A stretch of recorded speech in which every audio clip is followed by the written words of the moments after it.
Sonia Fendler est avec nous en plateau. Bonjour Sonia. Bonjour. On va parler ensemble de l'OPCI Altixia Valeurs. Peut-être un mot sur Altixia pour commencer. Altixia, jeune société de gestion qui existe malgré tout depuis 2015, mais qui a son agrément grand public depuis 2018, qui a lancé 2 SCPI, un OPCI. On est aujourd'hui 14, essentiellement des professionnels de l'immobilier, de la gestion de patrimoine et de l'assurance vie. Alors pourquoi lancer un OPCI? Il faut peut-être rappeler ce que c'est cette OPCI. Alors effectivement, dans les véhicules immobiliers, vous en avez 3 grands. La SCPI qui est avant tout un véhicule de rendement, l'OPCI qui est avant tout un véhicule de capitalisation et qui a le gros avantage d'être extrêmement liquide, puisqu'en général, vous avez 65% d'immobilier et à peu près 35% de liquidité. L'avantage aussi, c'est que c'est souscriptible et en direct et en assurance vie.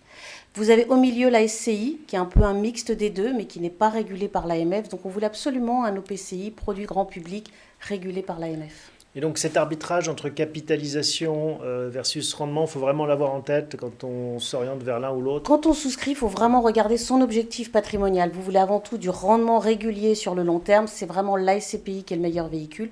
Par contre, vous voulez avant tout avoir de la capitalisation, voir vraiment votre unité de compte qui va se valoriser progressivement dans le temps. Vaut mieux aller chercher de l'OPCI. Et pourquoi est-ce que l'OPCI se valorise mieux que la SCPI Alors c'est une bonne question, tout dépend de ce que vous allez mettre dans votre partie immobilière. Donc dans certains OPCI grand public, vous trouvez des actifs de rendement sur cette poche immobilière. Donc ça n'a pas l'avantage de la capitalisation. Par contre, chez Altixia, on a été chercher effectivement des actifs différents, dits add value. Alors qu'est-ce que ça veut dire? C'est des actifs en VFA par exemple. Donc c'est un promoteur qui va commencer à construire. Alors VFA, il faut rappeler cet acronyme. Vente en l'état futur d'achèvement. Voilà, donc c'est un projet, c'est au stade du papier en fait. C'est du stade du papier. Alors vous avez le permis de construire pour pas prendre trop de risques non plus. Mais le promoteur commence à construire. Typiquement, ça peut être un pied de commerce parce qu'au-dessus, il a construit les logements. Il a vendu les logements et en général, il n'aime pas trop garder le pied de commerce. C'est pas son cœur de métier. Donc, il va aller le vendre. Altixia, dans son OPCI, va aller l'acheter. Et tout de suite, en même temps, en parallèle, voire avant, voire après, on va chercher à commercialiser très vite. À titre d'exemple, la dernière fois, sur le Chênay, on a acheté un pied d'immeuble.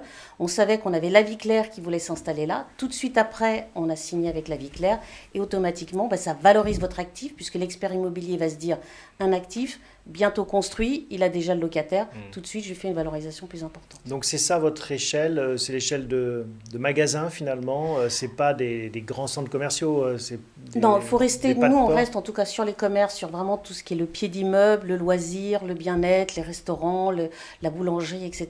Après, ce n'est pas que du commerce. On a aussi des bureaux qui sont en VFA, en l'état futur d'achèvement, ou en BFA, c'est-à-dire que vous avez le bail qui est en état futur d'achèvement. Donc vous pouvez faire cette création de valeur sur toute typologie d'actifs. En général, plus fort sur du commerce, un peu moins sur de l'immobilier, mais il faut toujours jouer votre mixte rendement et risque. Et vous, qu'est-ce que vous observez sur le commerce? Parce que on sort de plusieurs vagues de confinement, c'est un marché qui a souffert.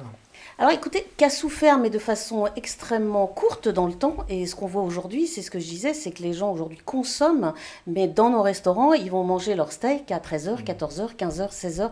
Il y a une surconsommation que l'on a déjà vue. On mange 3 steaks par jour. C'est pas les mêmes, suivant la cuisson.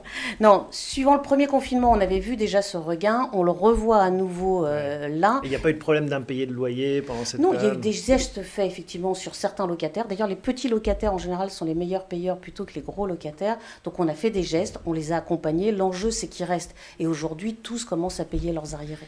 Donc en fait, c'est pour ça que vous l'appelez valeur, parce que vous tentez de créer de la valeur grâce à ce levier du VFA. C'est la meilleure façon de créer de la valeur dans l'immobilier, en tout cas celle qui rapporte le plus, même si elle est peut-être plus risquée? Alors, vous avez une autre façon qui est d'acheter à crédit, puisque vous avez l'effet taux.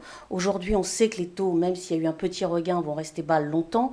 Nous, on veut utiliser cet effet de levier, mais avant tout, trouver la richesse sur la poche immobilière. Et donc, vous combinez les deux, crédit plus VFA. Plus VFA. Et on peut trouver quelques actifs de rendement, mais si on veut vraiment trouver de la création de valeur immobilière sans utiliser le crédit, ça reste essentiellement d'acheter des VFA. Et ça permet de viser quel type de rendement alors? Écoutez, on a eu la meilleure performance l'année dernière puisqu'on était à 5,85 net. Aujourd'hui, on vise encore à la fin de l'année supérieur à 5 et notre objectif est vraiment d'être entre 4 et 6%, mais surtout pérenne dans le temps avec la plus faible volatilité. Je ne veux pas une performance une année à 8 et l'autre année à -1. On veut se tenir dans ce corridor entre 4 et 6%. Ça reste un placement moyen long terme. Maintenant, la création de valeur, on la voit tous les trimestres à chaque fois que l'expert immobilier va regarder regarder nos actifs, on C'est voit des petits revalorisé bons. tous les trimestres. Tous les trimestres, vous avez 2 experts immobiliers sur l'OPCI qui vont regarder vos actifs. Le premier regarde l'actif et le deuxième vérifie la valorisation du premier. Et ça combiné avec de la liquidité, puisque justement il y a une poche liquide. Tout à fait. C'est ce qui est l'avantage de l'OPCI, puisque vous avez une valorisation tous les 15 jours. Donc, ce qui veut dire que tous les 15 jours, vous pouvez racheter votre contrat, vous rachetez votre OPCI. C'est cette poche liquide. Et l'enjeu de cette poche liquide que nous, on a déléguée à Edmond Rothschild Asset Management, c'est d'avoir une performance entre -1 et +1 avec la plus faible volatilité possible. Et malgré tout, donc, la création de valeur ne se fait que sur 65% de ce portefeuille.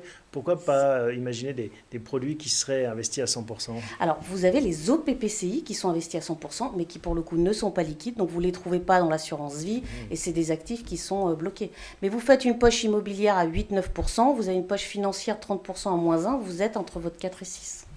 Qu'est-ce que vous observez sur le marché justement immobilier actuellement? Est-ce que les prix se tendent? Est-ce qu'il y a eu des opportunités parce qu'il y a eu une baisse? C'est une bonne question. Il n'y a pas eu d'opportunité d'actifs à la casse aujourd'hui. Le marché se tient bien. Il y a même plutôt une certaine rareté des bons actifs, des actifs de qualité. Donc il faut vraiment aller chercher, nous c'est ce qu'on fait, plutôt des petits actifs où les gens ne se bagarrent pas trop.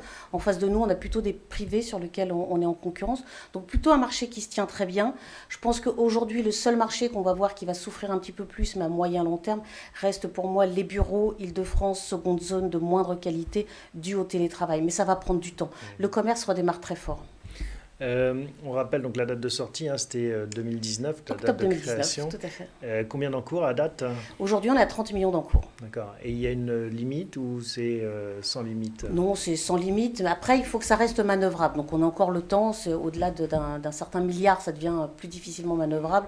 Jusque-là, on n'a pas de souci, on est actif. Est-ce que vous avez d'autres idées en tête chez Altixia, parce que là, vous nous avez parlé de 3 produits depuis l'agrément? Non, mais je dirais le qu'on a lancement. nos 2 SCPI qui répondent aux besoins de rendement, l'OPCI, la création de valeur. On a les club deals pour les clients fortunés qui veulent acheter en direct, typiquement des actifs en VFA, mais avec plus de risques. Et on a d'autres projets, mais ça, je reviendrai à une prochaine émission. Bien sûr, vous nous raconterez ça, c'est intéressant. VFA, on rappelle aussi le risque principal, c'est un défaut du promoteur? Alors, vous avez le défaut du promoteur. En contrepartie, vous lui demandez régulièrement une garantie financière, en général qui est apportée par toutes les banques.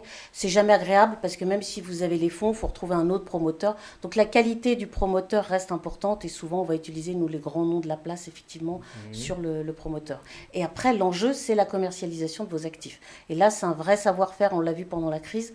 Avoir en interne votre asset management qui s'occupe du locataire, la proximité, la complicité, les partenariats avec les grandes marques, c'est un point clé pour augmenter la commercialisation. Et dans quelle zone géographique? Partout en France, en Europe? Alors, on devait aller en Europe pré-Covid, donc ça nous a donné un coup de frein, donc on ira plus tôt, mais en 2022. Donc pour l'instant, on reste sur la France, Paris, France, région parisienne, toutes les régions.